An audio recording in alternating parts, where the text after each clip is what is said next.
Hey guys, it's Bobby, aka Paginator, and I'm here today with a little mail haul. I got a couple things from thrift books and stuff, but I'm not doing okay today. And I really went back and forth with whether I should even film something today. I didn't post a video last Saturday, and usually I post every Wednesday and Saturday, and Wednesday's tomorrow. I really should put something up, and I should try. And I think it's important that you guys know that it's okay to not be okay. I have been feeling really overwhelmed and stressed out by a lot of things happening lately. And I don't need to bore you with all of the details, but I am one of those people who, when people ask for help, I have a hard time saying no. And that leads to having way too much on my plate. And I also have a situation with one of the clubs that I work with at school with the kids, that the lead teacher that's in charge of it is just really bailing on some things, and kind of, I don't want to say bailing out, but like putting a lot more on me when I already don't have very much time at all. So yeah, I've just been feeling really, really overwhelmed and super stressed out lately, and I need to learn how to tell people no, I guess is the bottom line. But I'm gonna try to stop crying and try to like cheer myself up a little bit with some packages that arrived today. So we'll start with two from thrift books. I am a fan of thrift books, especially when I'm looking for a particular kind of book to craft with, because I love using old books in my crafts, especially my junk journaling and altered books that I've been doing the past few months. So if I can get the stubborn plastic open, we'll see what's in here. Okay, so this one had two books. There's this cute little book about flower fairies of the garden, and it has just what it says, little fairy illustrations, and I thought those would be great in a junk journal. There's also some poems that are good to put in journals as well. And this is another one that's for junk journaling. This is Birds of the World. So we've got this kind of thing that has lots of birds, and then some pages have just certain types, like we've got a couple owls here and so on. And I really am hoping that there's a raven in here somewhere. Oh, look at that illustration. Not a raven, but still beautiful. Yeah,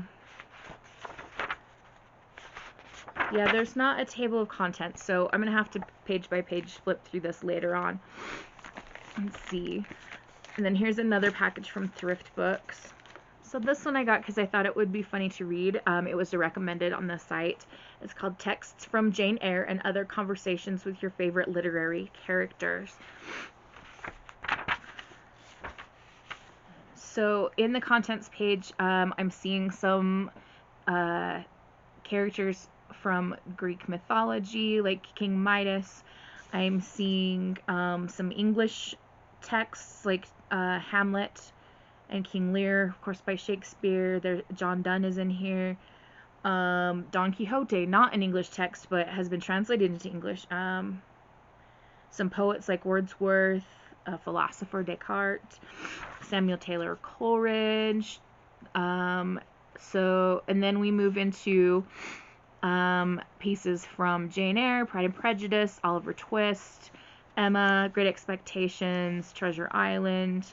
Even getting more modern, we go into things like The Yellow Wallpaper, Little Women. We're getting into like the Thoreau transcendentalism movement here. We also have Les Mis, Daisy Miller, Great Gatsby, and then getting to when I was a kid, Sweet Valley High, Babysitter's Club, The Lorax. Oh, and even more modern, Hunger Games, Harry Potter. So all through this are just texts from these literary characters and or writers. Oh, okay, so I randomly flipped open to Edgar Allan Poe, and so there's this conversation um, between two people, like, save me a seat next to her, okay, if she's coming. Okay, don't be mad at me. Why? I feel like you're going to be mad at me, or like you are mad at me, or something, so don't be mad at me. You're not coming? I can't come to the thing tonight. I'm so sorry. You can't leave the house? I cannot leave the house. I feel like that's turning into a thing with you. What do you mean? Well, last week you couldn't leave the house because you were too busy looking at a bird. Is it the bird thing again? Oh, this helped me feel so much better. Maybe what I need to do is just like sit and read this book today. Oh. All right, up next I have something that's also very exciting. It is Daphnes Diary magazine, which is a magazine that's a lot to do with like junk journaling, things like that, and it comes with fun things. So we have this little coloring book here. Oh my goodness. Okay, so I'll just show you some of the things I'm seeing. Like, here's like some birthday themed clip arty kind of things to color, and here's some flowers, and there's some spools of ribbon, some person's closet, a wedding cake. So just lots of things to color. That's really nice, and it's small. I have to go on a field trip, like a day, like a full day, like leave at 4:45 in the morning, get back at 10 at night kind of trip with kids. And I know I'm going to have some downtime while I'm there, so maybe this will come with me and I can color while I've got my downtime, not directly supervising kids. And here is the magazine. It's so pretty. Oh, this is a UK-based magazine, I believe. Yeah, it says UK and Ireland at the top. But you can order it through, what's that place called? Express Mag. expressmag.com. Now, I'm not going to flip through the whole thing. Oh my gosh. Wow. There's so much beautiful paper and designs and things. Like, this is what stopped me in my tracks right there. Look at that gorgeousness. Oh. Like, there are built-in pieces to use in your crafting in the magazine, as well as like just illustrations in their articles and all kinds of fun things. So I'm gonna have to sit down with this and the text from Jane Eyre book and just have some like me time later on. All right, my last item today is a box from Scholastic. You might remember this from your school days if your teacher did that. So I had a student who ordered something, and then I ordered some things for my classroom library. My student ordered this prank lab, Fool Your Friends with Science, and it includes 18 experiments that you can use as pranks. It says trick people to watch them laugh, gasp, and shriek. You'll also learn the basic physics and chemistry behind some classic pranks, like whoopee cushions and disappearing ink. The child that has ordered this, I'm a little concerned that they are so excited about pulling pranks on people. But they did pay for it, so I have to give it to them. Alright, let's see what I ordered. So we'll start with this. This one is, this is a bonus item. So with Scholastic, if you spend a certain amount, they'll say, okay, you've earned this much to spend now. And so I had spent enough on the other things that I had $10 to spend. And so I picked a spooky book, Mary Will I Die. This is by Sean Sarles, and it says, the mirror doesn't hold your fate, she does. Only one of them know about Bloody Mary. If you say her name into the mirror 13 times, she'll show you your future. Some legends say that she'll reveal your one true love. Others that she'll show you how you'll die. And then some believe that conjuring Bloody Mary will bring her into our world. When the four of them, Elena, Steph, Calvin, and Grace, play the game, they think it's innocent enough. Elena sees her longtime crush. Steph sees a girl she's never met before. Grace sees Calvin, and Calvin sees her, Bloody Mary. They pretend it's all fake and that they only saw their own reflections, but something happens to each of them that will follow them for years to come. A demon is unleashed, waiting for the right moment to strike. Now 5 years later, the four of them are no longer friends, and the mirror is only a distant memory, but they can no longer ignore the eyes that have been watching them for years. The air is thicker, her voice whispering in their heads is louder, accidents start happening, people get hurt, and Bloody Mary won't stop until she gets what she wants. Next I have a YA Scary Stories pack. So there are 3 books here, and one of them is Mary Will I Die. I knew that that was part of the 3 books pack when I picked out the other copy of Mary Will I Die. Because it seemed super interesting, I thought I might need a couple copies of that, because sometimes my middle schoolers get really excited about really creepy stuff.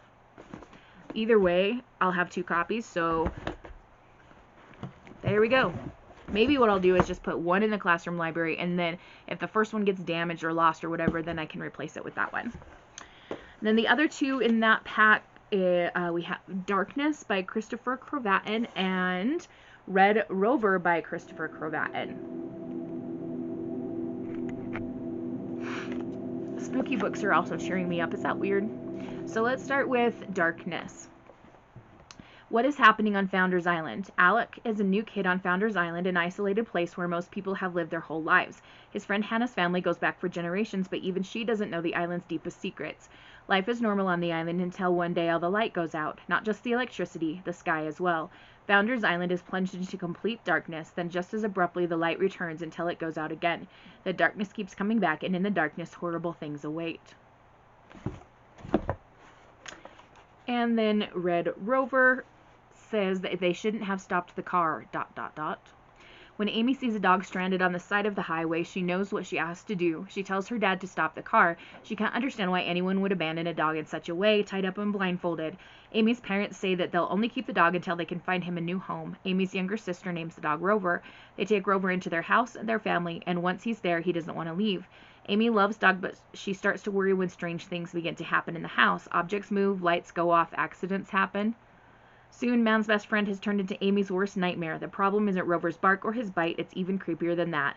The dog's purpose is evil, and it's waiting to be unleashed.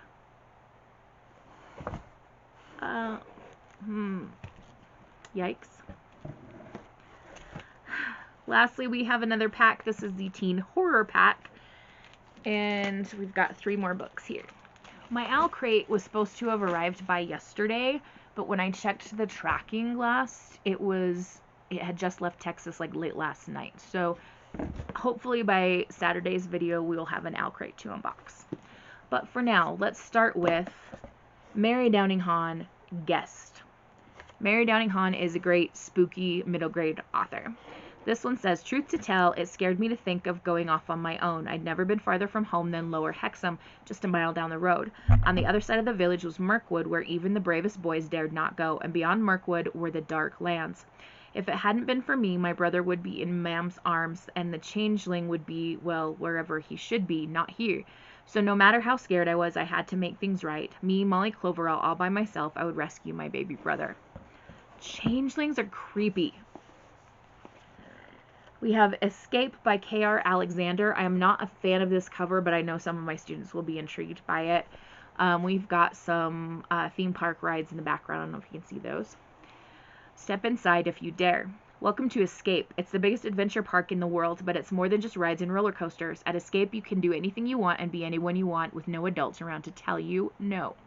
Cody dreams of going to Escape, but the only people who get in there are rich or cool, and Cody's a nobody. He's shocked when he receives an invitation to walk inside Escape's gates, and even more shocked by what he finds inside. At first, it's a lot of fun, but soon Cody's dream place starts to morph into a complete nightmare. Rides turn deadly, kids disappear, and what started out as an adventure turns into a fight for survival. Can Escape be escaped? And last but not least, we have Creep by Eyre Corrigan. This one says, their dream house has become a nightmare, ... Olivia is curious about the people moving into 16 Alcott Place. The last family there moved out in the dead of night, and the new family, the Donahues, has no idea why. Olivia becomes fast friends with Janie Donahue, so she's there at the house when the first of the letters arrives. So here we have a piece of a letter. I am the sentry of Glennon Heights. Long ago I claimed 16 Alcott Place as a levy for my guardianship. The walls will not tolerate your trespass. The ceilings will bleed and the windows will shatter. If you do not cease your intrusion, the rooms will soon smell of corpses. Who's the sentry, and why does the sentry want the Donahues out of the house badly enough to kill? As Olivia and Janie explore the house, they find a number of sinister secrets, and as they explore their town, they find a hidden history that the sentry wants to remain hidden forever. One more little slip from a note. You can lock the doors, you can close the windows, but you can't keep the sentry out. So these sound like they'll be great spooky reads, great to put in my classroom library. I haven't checked the AIDS recommendation on them, but I generally trust Scholastic for that. I will do some checking on Common Sense Media and different places, but most of the time if Scholastic has it in their book orders, it's fine. Having said that, it is Banned Books Week this week, you guys, so always remember that you have the freedom to choose what you read. I always tell my students, until you're 18, your parents get to help you make those choices, but yeah, we're very lucky that we live in a country where, for the most part, we get to choose what we read and what we consume and what we watch. And on that note, I think I'm going to go do some self-care and maybe watch some more episodes of Love, Victor on Disney+. So I'm already feeling better. Thank you for letting me vent. Have a wonderful, magical, and bookish day. Happy reading. Adios.